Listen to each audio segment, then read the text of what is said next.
Well, hello everyone, and thank you for joining us on another episode of the Leadership for the Now. My name is Florian Ongu, and I'm so delighted to be with you today. And today I'm joined by my friend Martin Gold, CEO of SiNIX Group. Hi, Martin. Welcome. Hi, and thank you very much, Florian. How are you doing today? I'm good. I'm good. I'm just getting my kid Lykke into preschool, so it's a new experience for me as a dad. But I'm really good. Thank you. All right, great to have you today. So, tell us a little bit. So you work in the consultancy field, and you've been CEO for different companies before, and now you started SiNIX Group. So tell us a little bit about your journey, and let's start there, and then we're gonna get with some deeper questions. Yeah, sure. Yeah, as you said, I'm the CEO for SiNIX Group, as it is. People quite often ask me, about my background and who I am, and I think uh, looking at SiNIX, I'm trying to take all the pieces I've learned through my career as a CEO for different companies and senior management levels in companies Mhm. to the best mix of everything I've learned, and picking expert people, giving them the opportunity to really excel and help customers in the area that we work in. Right. So what do you specialize in? So SiNIX Group is the group, and underneath that we have specialized companies. So we have SiNIX Electro, who, well, in Gothenburg right now, working Mhm. a lot of with electrification, so electric engines, batteries, charging systems, also towards telecom areas within the electric part of it, making sure the future will be as good as we paint it out to be. We have embedded, which is software embedded specialists, and in deep down embedded systems, C, C++, and down to the metal. And then Mhm. the software flow company, which is working with the CIs, so continuous integration um, platform. That's the three companies as it is. But the whole setup is to you have the possibility to other experts to join us in starting their own company within the group. Right. Oh, exciting. So tell us a little bit. So you've been working in this consultancy field, and I like to kind of hear from you the what do you see being the pulse of leadership, like from your perspective right now. Like, what do you hear? What do you see? Because you're connected to some fields and to some customers that we're not. And so, what would be your perspective of where leadership is today? Within the consultant business Well, area, or not necessarily, not only like the businesses and where you're connected to. yeah. What's your view? How would you summarize where we are today? Yeah, I think I usually get the questions regarding leadership, both Hmm. with old colleagues of mine and managers and CEOs of other businesses. And I I truly believe that before, and sometimes yet, you are the manager, and you have the power to manage people. Uh, but where I think you should focus more on the service area. Always say I'm not the Hmm. CEO, I'm the service technician. That's kind of my buzz around me, and I truly believe that's a thing that you need to reflect around, because Hmm. when you look into the service that you provide to the people in the company, if you can provide the service so they could excel and be better as a group and team and people, of course that will also benefit a lot for the company as it is. And and if you're looking into the young people coming into the market, the workforce, coming forward, I think they will have even higher expectations regarding that. A lot of people are complaining about that they are having high expectations, how the managers that they have should support Hmm. them. A lot of putting a lot of press on them, and I think an old type of manager would feel kind of stressed and complain around that. And I try to see that that is a strength, and I think that comes back on looking at me as a person. uh, you know uh, I'm the youngest of three. I had a big sister and a big brother, and they were always the ace of the class, Hmm. and Hmm. I had a lot of energy, so I was just running around a lot. But I kind of managed to get that energy in the right direction.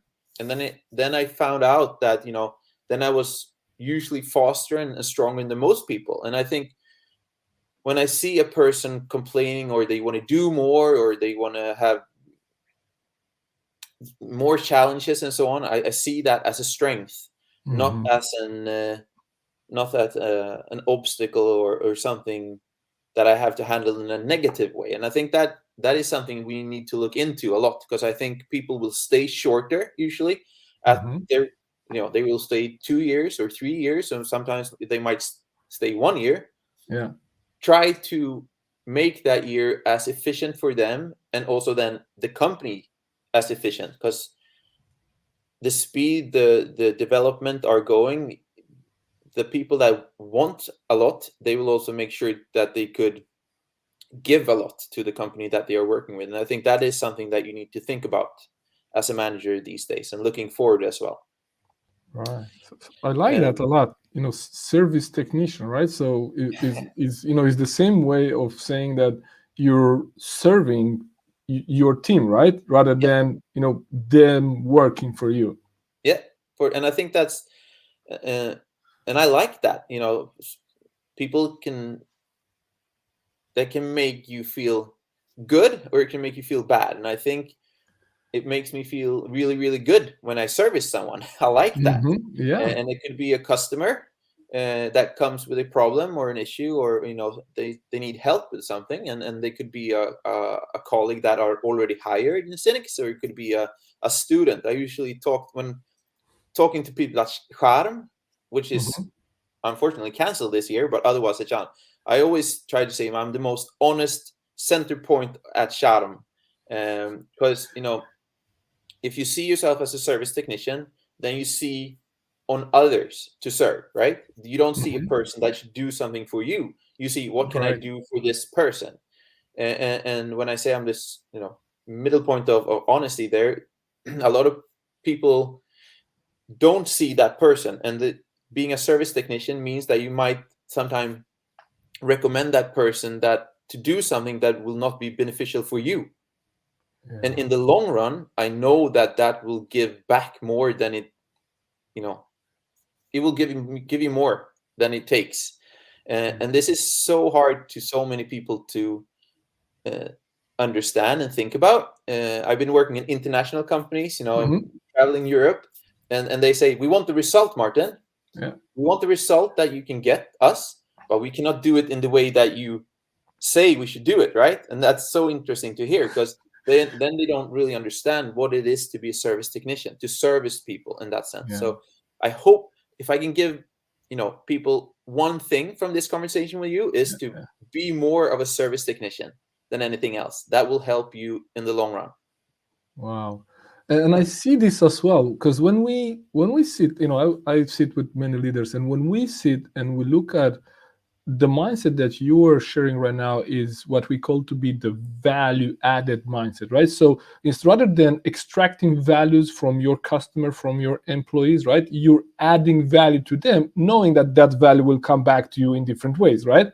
Yeah, And for sure. so when we see that kind of mindset that you just shared, that people look on the short-term results, what happens is that they're short-term focused. They don't think that me adding value to this person or servicing this person will come back to me in maybe 3 years or maybe 5 years, because they don't think 5 years.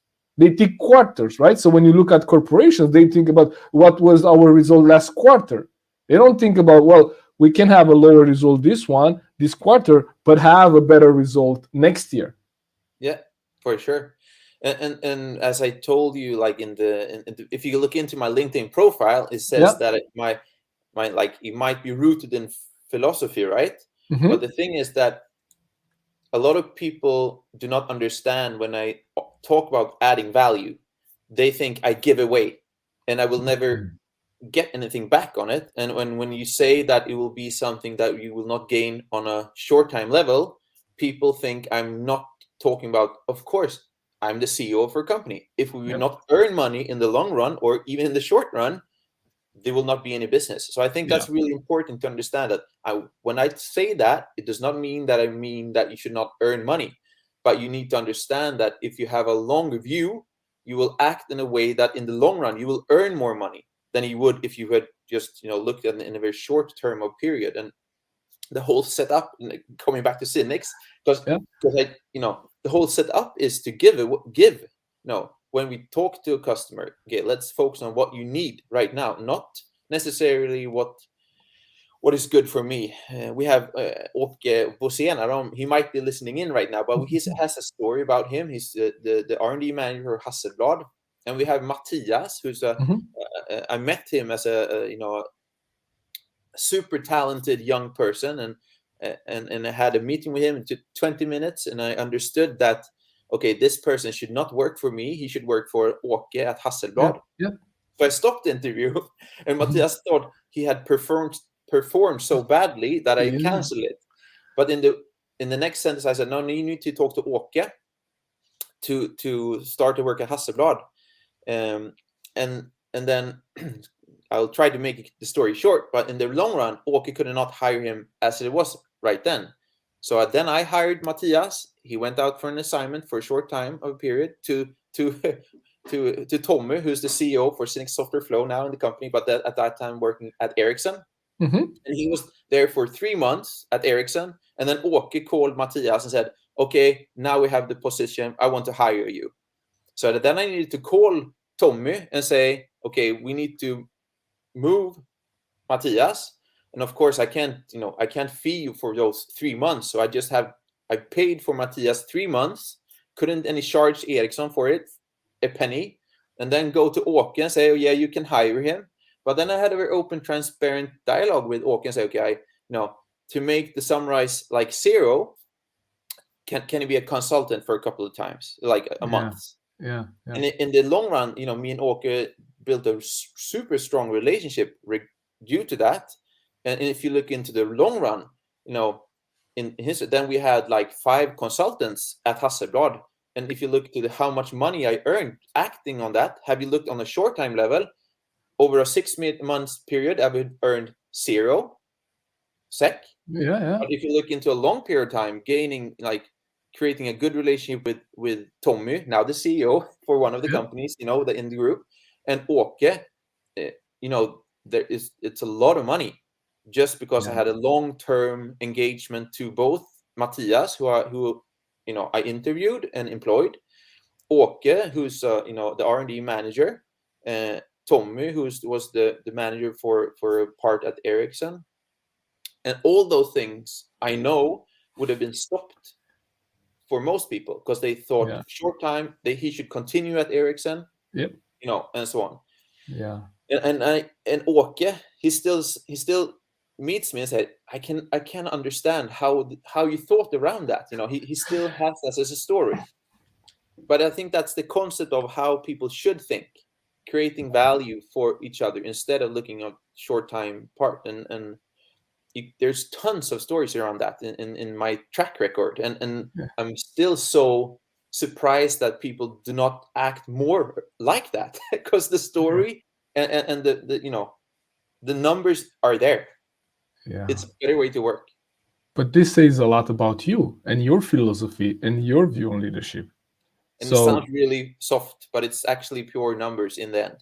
Yeah, but it's a mindset shift, right? Shifting from short-term thinking, and like we talk sustainability in many other aspects, but we don't think in sustainability that way. So you created a sustainable business, creating a partnership with OK, but rather than just having a short-term, return from that assignment. Exactly. So tell us a little bit about what you see like would be some challenges that leaders face today. So what do they face? I think you face, well, if you just look to what's really going on right now is we during the last 2 years we have had a very different working environment, people working on a distance level, I would say. Quite well, most of us can, which has changed a lot of attitude regarding that, both for the work fee and also what the expectations are to be able to continue with, and to be a leader online and be a leader where you actually meet people are it will be a challenge to continue have Yeah. that deep relationship. It's a big difference of going out for a walk, right? Yeah. uh, Being in the same city and talking about the issues. You say that if you eat with someone or if you walk with someone, that opens up a totally different way of dialogue. Sure.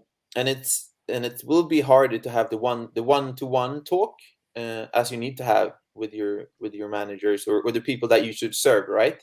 Yeah. On a digital part, because I believe that more and more people will see it as a natural way of working more from home, or working maybe from.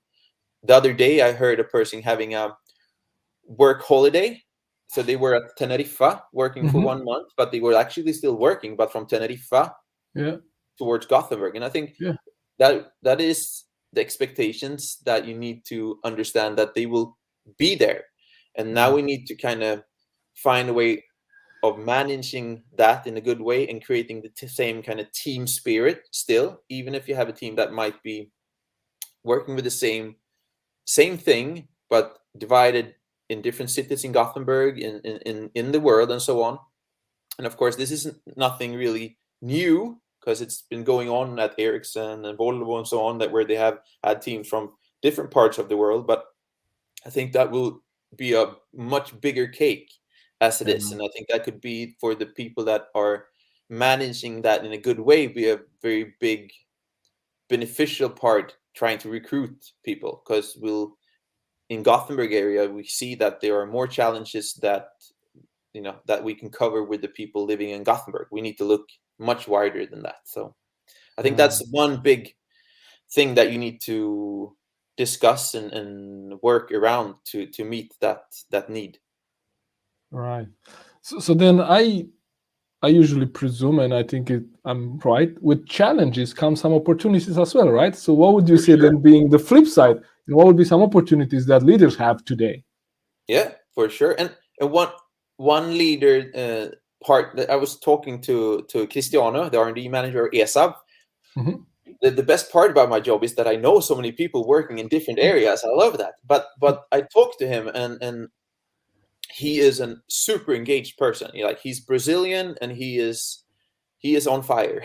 Hmm. and and and what I talked to him about is that if we expect um you need to understand, like, you are, as a manager, you will also be like an artist. Like, you will be having a stage, and you will have a lot of people that you want to recruit in front of you, right?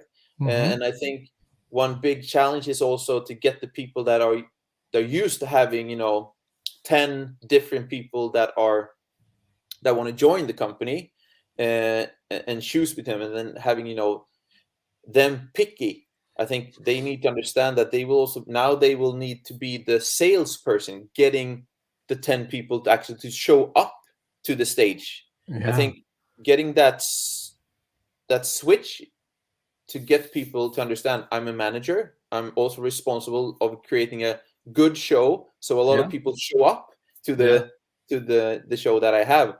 Otherwise, it will be hard, I think, to actually compete to recruit the people that you need to recruit. So I think there's a lot of interesting challenges ahead, but I think you need to be aware. I, I don't think you have ever before had. You need to have the understanding that you need to be aware of the strength and what you need to do as a manager. And I think that it will be very, very clear going forward to the manager that has those skills will Hmm. be more successful. Yeah. I can see that. So what you're saying is, you're absolutely right. So we shifted from a situation where, years ago we were like, you had a job posting and you have like 200 applications. You don't know what to do with the CVs, right? You don't know how to Exactly. go through them. You don't know how to, sort people and kind of qualify people, right? Yeah. And now gradually has shifted between not having applications and now having to, share how it is to work at a company. That the reason why I have this show and I interview leaders like you is because it gives a glimpse from someone wanted to maybe work for a company like SiNIX, right? They don't know how it is inside. So then you sharing your philosophy, they will realize, oh, so that should be like working with Martin. So they need leaders and managers today need to be much more present. And LinkedIn is one of those platforms, right, where a lot of talent, spends time and checks jobs, and an interview like this or something like this would make someone make a decision to join a company over another company. Yeah, and I think I actually came, as I told you before, I came from a board meeting this day, like over lunch, and we talked about recruitment strategies, right? And I compared it. I try always. My mom is a teacher, and I think Mm-hmm. I benefit a lot about that because I always train about explaining things in an easy way, and I think most people know what they would need to do to attract more people. It could be, arranging a recruitment fun activity, or it could Mm-hmm. be to reach out at LinkedIn, or it could, we all kind of know what we need to do. It's like to have the gym, right? I know Yeah. that if I go to the gym and run and lift weights, I will both look better and feel better, right? Yeah. But if I go to the gym, as a small dad, you need to go to the gym to kind of go back to the shape you had before. Yeah. If I go to the gym and do it once, and then go back to the mirror where I am, and I look at my body again, it's like, see, there's no difference. I Yeah. should never go to the gym again. It's a fake story, right? Mm-hmm. That's not true.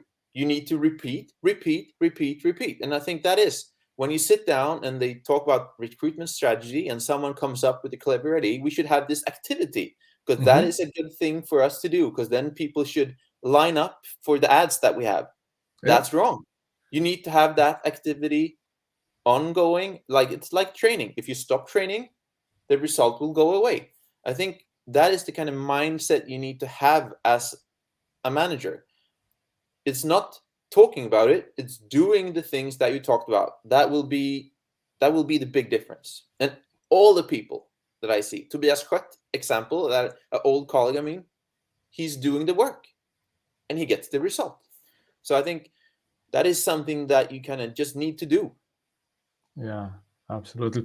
And this leads us into the next question, which is like, what would be the, three qualities that leaders should have or develop to thrive in 2021 and 2022 and beyond this period that we're living in right now? Yeah, I like the word grit, where you Yeah. actually do something, even if it's hard, you continuously continue to do that. I think that's an important part because a lot of things I learned that in the military because my background is from the military as well. And there was,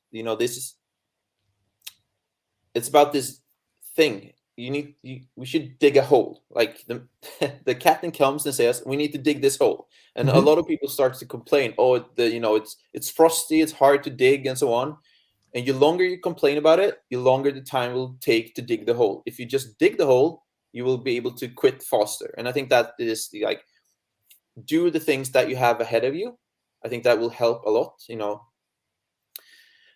The ability to reflect. I got the question from one of the Tobias, as I told you before. He asked me what's one of the toughest things that I think as a CEO is, and I needed to think about that Hmm. because in the beginning I thought nothing was hard, but then I also thought making the bed one day, like what I really think you need to do, even if it's hard, is to reflect. I spend a lot of hours at work, but then I spend as many hours more reflecting about people. I could reflect about you, Florin, if you ask me a question. I could reflect about Cristiano at ESAV.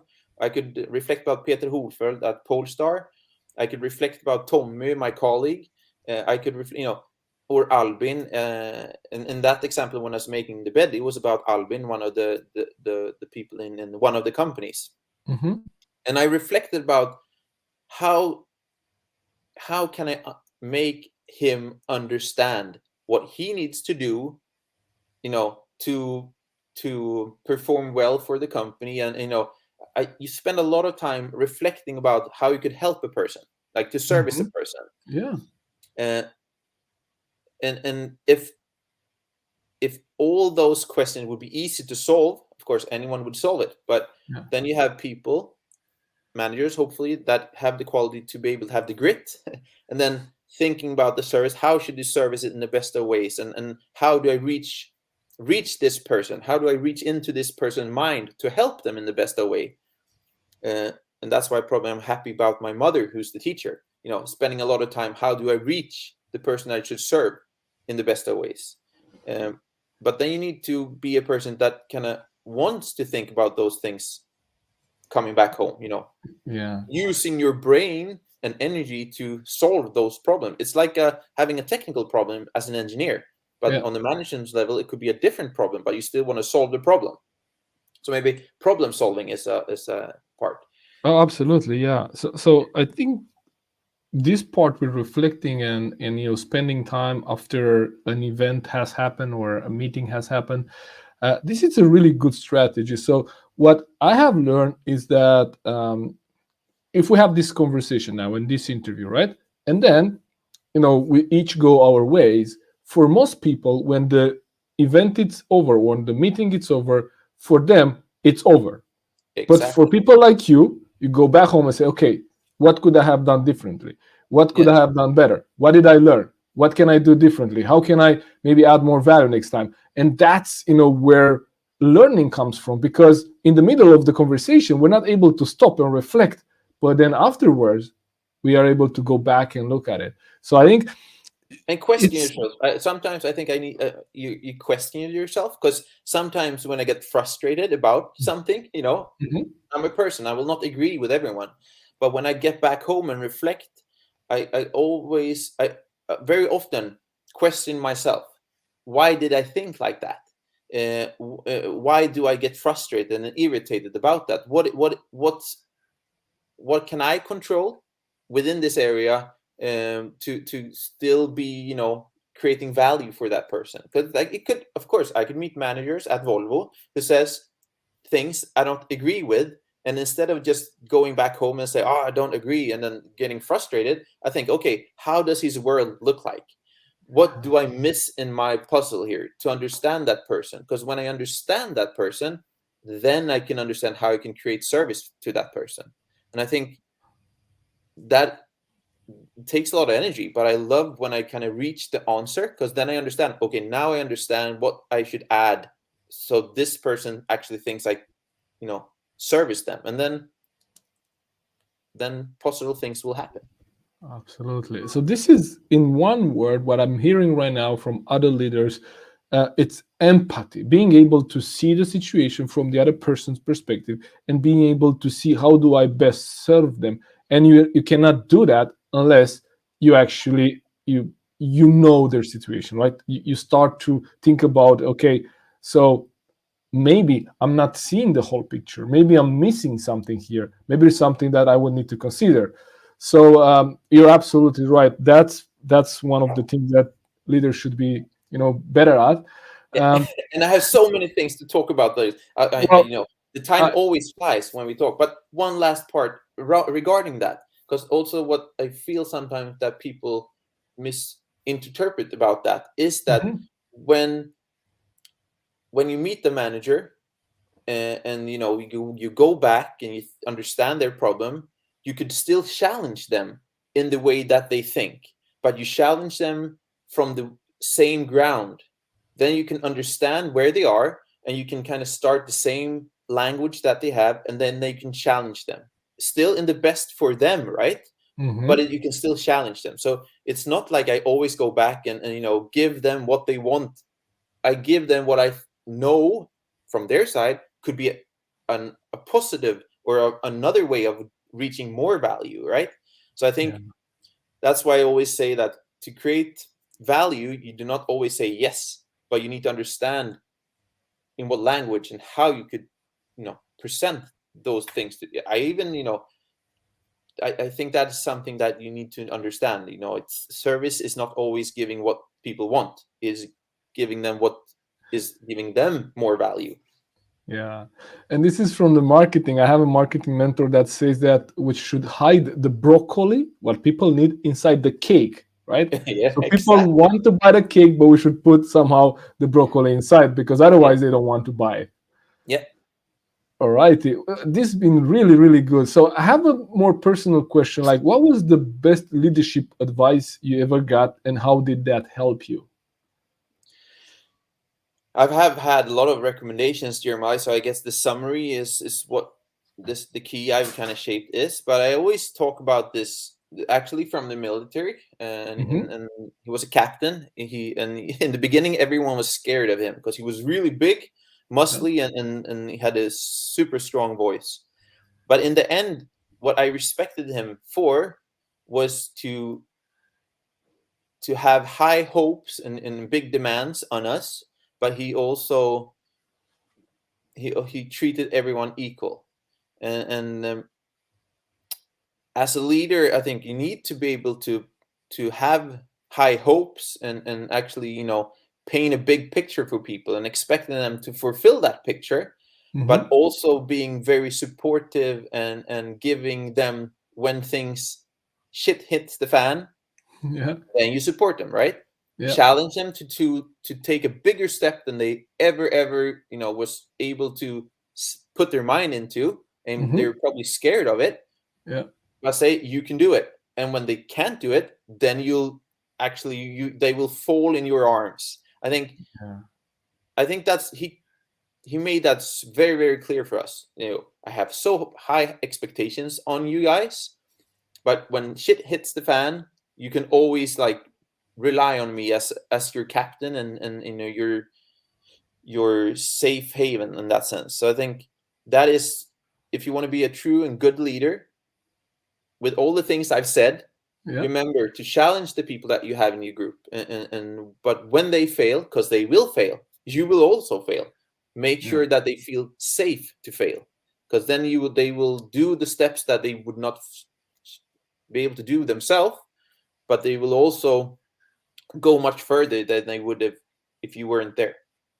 Yeah. Absolutely. That's so good. So challenge people, but also keep a safe place for them to be able to make mistakes and fail. Yeah, it's like Lykke, my little daughter. Now we going to baby sim, and now we put them up at the just at the board to the pool, and we say jump.